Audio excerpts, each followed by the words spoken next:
The sun hadn't fully reached the east side of Brookline when Aaliyah Cooper stepped out of her cramped apartment, scrubs still smelling faintly of disinfectant. The neighborhood was waking slow, grocers lifting metal shutters, buses growling in the distance, the kind of place where struggle clung to the air as tightly as the morning chill. Across the street, the old homeless man she'd been bringing breakfast to, George Fletcher, wasn't sitting the way he usually did. He was standing rigid, eyes locked on something she couldn't see. When he spotted her, his voice cut through the quiet. "Miss Cooper, don't walk away from me today."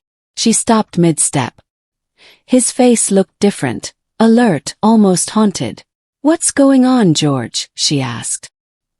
He glanced over her shoulder, jaw tightening. "You're about to be pulled into something that was never meant for civilians." She felt a knot twist in her chest, a warning she couldn't explain. "George, what did you do?" He leaned in, urgency trembling in his voice. "Just promise me you'll listen when they come." Aaliyah didn't know who they were. She only knew the world around her had shifted, and the truth was close, dangerous, and already moving toward her door. Don't miss what happens next. Hit like and subscribe to Canada's Heartfelt Tales. The black SUV that had crept past the cracked curb didn't stop that morning, but its silent presence left something sharp in the air, something Aaliyah Cooper carried with her all the way to the hospital cafeteria.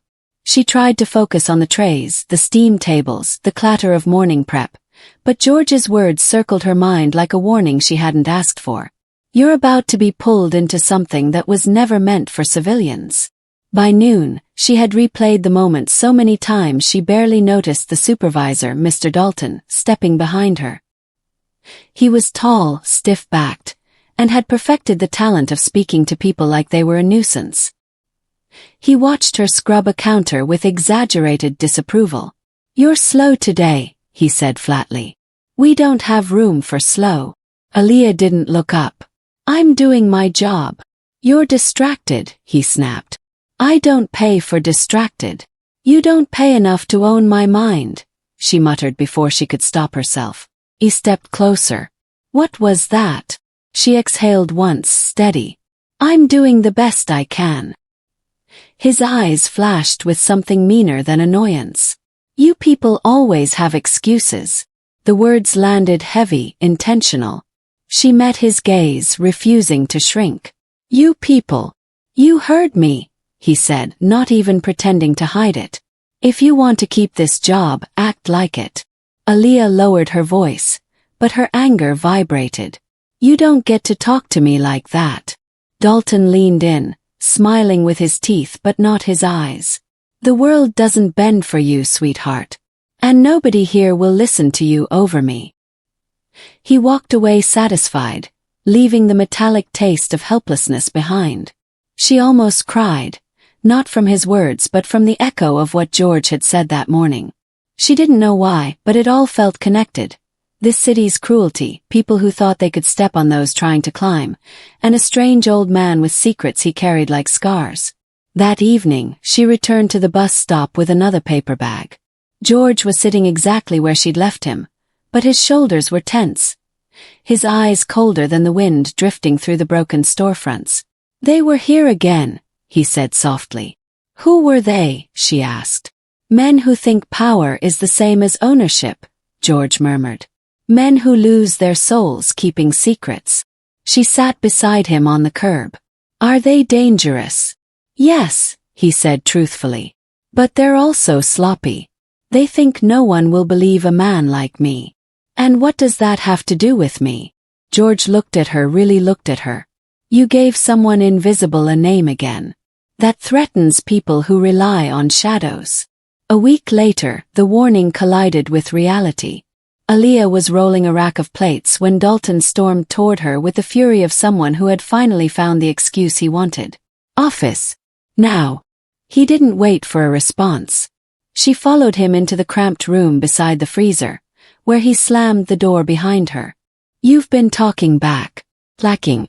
Ignoring instructions." His face reddened. "And I'm done." "I haven't ignored anything."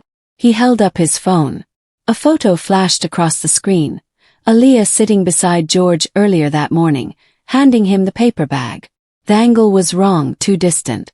Taken without her knowing. Your little charity act is making customers uncomfortable, Dalton snapped. And we can't have someone who looks like you hanging around street trash before clocking in. Aaliyah felt her stomach drop. Where did you get that picture? Anonymous complaint. His smirk said otherwise. You followed me, she whispered. He shrugged. You wander around unsafe neighborhoods, you attract attention. Her hands shook. You can't fire me for helping someone. I can fire you for anything, he said.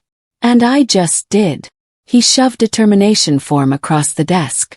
Clean out your locker. But when she reached for the door, Dalton blocked it. One more thing. Don't make trouble on your way out. I have friends in security. They won't take kindly to a scene. Something in Aaliyah snapped.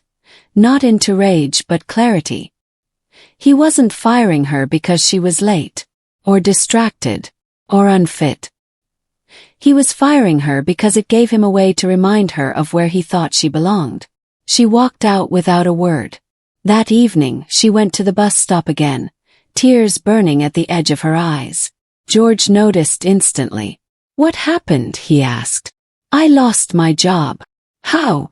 There's a man who thinks power lets him decide who matters. George's jaw tightened.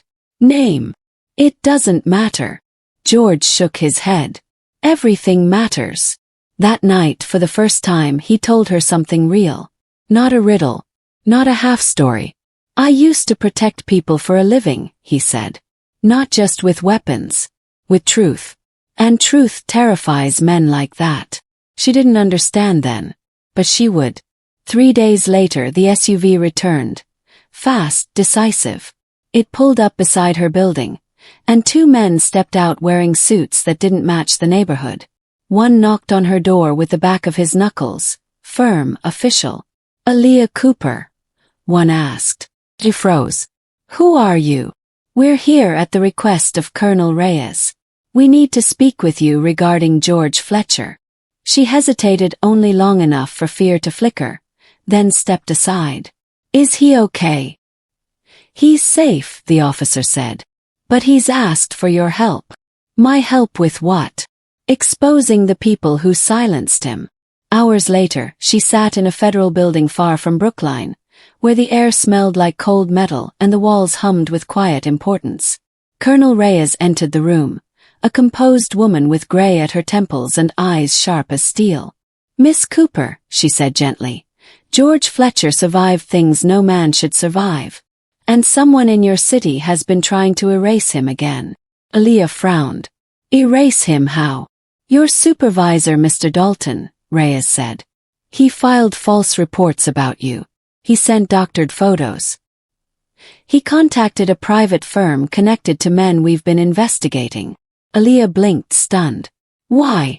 Because he was promised a favor, Reyes said. A promotion. Contract. A reward for keeping certain people invisible. Aaliyah felt her chest tighten, not from fear, but from anger rising slow and steady. What happens to him now? Reyes didn't smile. But there was satisfaction in her voice. We handled it. Handled it turned out to mean that Mr. Dalton walked into work the next morning to find 2 federal agents waiting by the time clock. By noon, every employee had watched him escorted out of the building, sputtering accusations no one believed. By 3, his office had been raided. By 5, the news spread across Brookline. The man who fired Aaliyah had been dismissed, blacklisted, and charged with obstruction and falsifying federal documents. At the bus stop that evening, Aaliyah told George the whole story. His faint smile held pride and relief. I told you. Men like him only thrive when good people stay quiet.